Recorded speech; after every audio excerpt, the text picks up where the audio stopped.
is what drives all of this. At the end of the day, and that's why we appreciate each and every single one of you tweeting out the stream, paying attention, even just watching, listening, doing everything you can to just support Frostbite 2017 and the Smash Scene in general.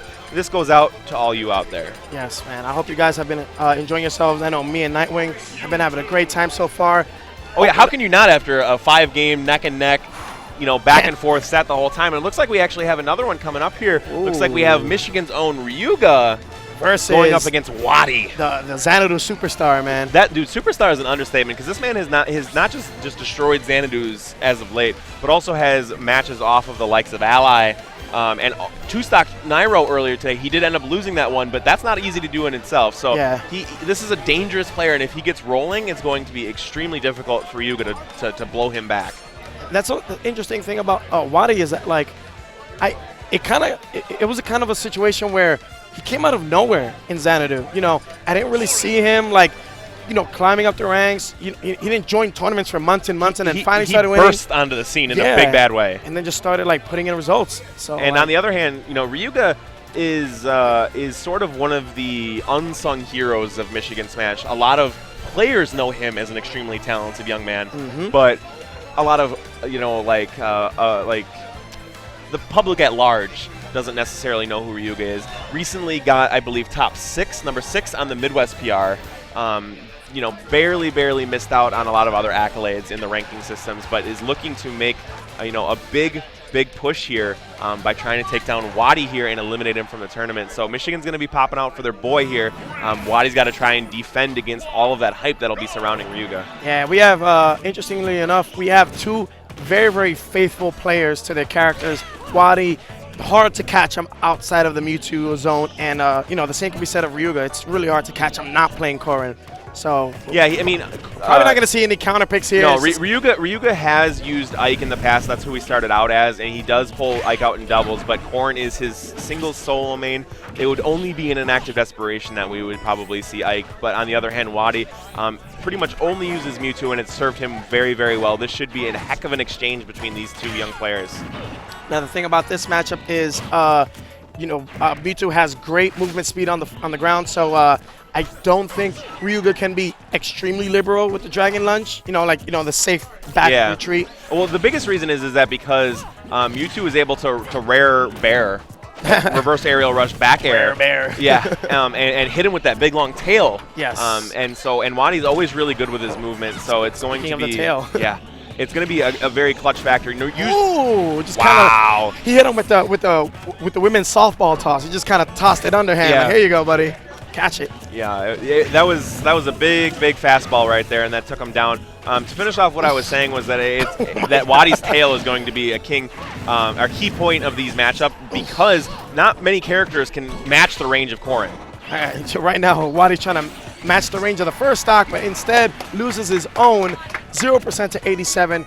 Corrin, as well as Ryuga as a player, definitely outfitted with the right tools to make these comebacks. Yeah, a lot of damage output on Corrin, being able to swipe with the Yato sword from Fire Emblem Fates, and have, of course, the Dragon transformations that give him such superior range over nearly every other character in the cast. Mewtwo, though, one of the few that can match it with his long tail. Here's the problem, is that this is a specific matchup problem that Ryuga's going to have to deal with. Very slow movement speed on the ground, so that's going to make him harder to avoid those last moment grabs. Yeah. You need to be fast to avoid those grabs. Speaking of avoiding, he barely avoided that Shadow Ball, but it doesn't matter because he gets his face stepped into, and WaDi sends him off the top. Nice. Very dominant first round here by WaDi. WaDi not looking very, he's not looking very put off. He's just that's how WaDi always looks. Like WaDi straight up is just stone-faced all the time. You know why that is? It's because he makes sure that he is unflappable in the face of anything. He doesn't get overconfident in a win. He doesn't get defeated in a loss. Right. Mentally, he's always just on the flow like water. Yeah. It's like a water bender. Just go with the flow no matter what happens. I know I can bring this back. And he has a 1-game lead here, and we're going back to Smashville. Ryuga probably feels like he just needs to do a few things differently. The stage really wasn't a factor. Yeah, so far they have been exchanging damage pretty evenly. WaDi sneaking in there, seeing another side B in there. Ooh, those down tilts are a great combo tool. Yeah, you gotta mind the percentages. early percent, you kind of want to go for the down tilt, up tilt, and string the up airs. It's like it's really bad to give away that guaranteed damage. Yep, and that Corrin back air is actually a really unique tool because it sends out the wings, which have great range on them, but it also pushes Corrin in the opposite direction of the bear. So it's an incredible spacing tool. What a great 4-move conversion there from WaDi. Looking very good. And he falls into the up smash. Ryuga, unfortunately, is just twice now shown that his over-aggressive style is causing him to fall into these big, powerful moves that are KOing him. But you know what I think? I think the way Ryuga sees it is, I'm going to continue to fight him in the way that I'm comfortable, because it's probably not worth it for him to use another style that he thinks might work for the moment, but he's not used to using. Exactly, yeah. You, against a player the caliber of WaDi, you have to do what got you here, and changing up styles midway is just something that he can't afford to do. I mean, he finds himself in a good spot in the tournament regardless, so as long as he can, keep up this good offense he's got, he hasn't taken only 4%, so not much damage, and that means that he could probably bring this back. That was a wise choice to not go either direction. He kind of jumped out of that Dragon Lunge. And that's part of the upper levels of understanding Corrin, is knowing when to Dragon Lunge forward, back, or jump out of it. That is 4 disables in a row that Ryuga got caught with. What WaDi was looking for there is he wanted Ryuga to air dodge into the Smashville platform so that he could hit him with a Shadow Ball. We might have to find Ryuga a wheelchair if he just keeps catching these disables, because right now he is not avoiding these moves very, very well. Down tilt, pops him up. WaDi looking for something interesting. I like that B-reverse to position him well for that back air. And that's one thing that we haven't seen from Corrin, is she has an orb projectile of her own. We haven't seen a lot of Dragon Shot, but unfortunately it's because of the long lag time that is on the finish compared to Mewtwo. So unfortunately it's not as useful a tool as the Shadow Ball is. Yeah, I think Ryuga staying alive. Good back air to reverse the stage control here. Ryuga has a good position right here as long as he can stay in the center. In my opinion, I think Ryuga has to fight him kind of like he's using Marth instead of Corrin. He needs to fight him from a Marth style range. Yeah, the second he gets too close, he gets jammed up. Yeah, I think he needs to stay about a half stage away whenever he can. Every time he overextends, he's getting punished. Yeah, so that seems to be the pieces to put together.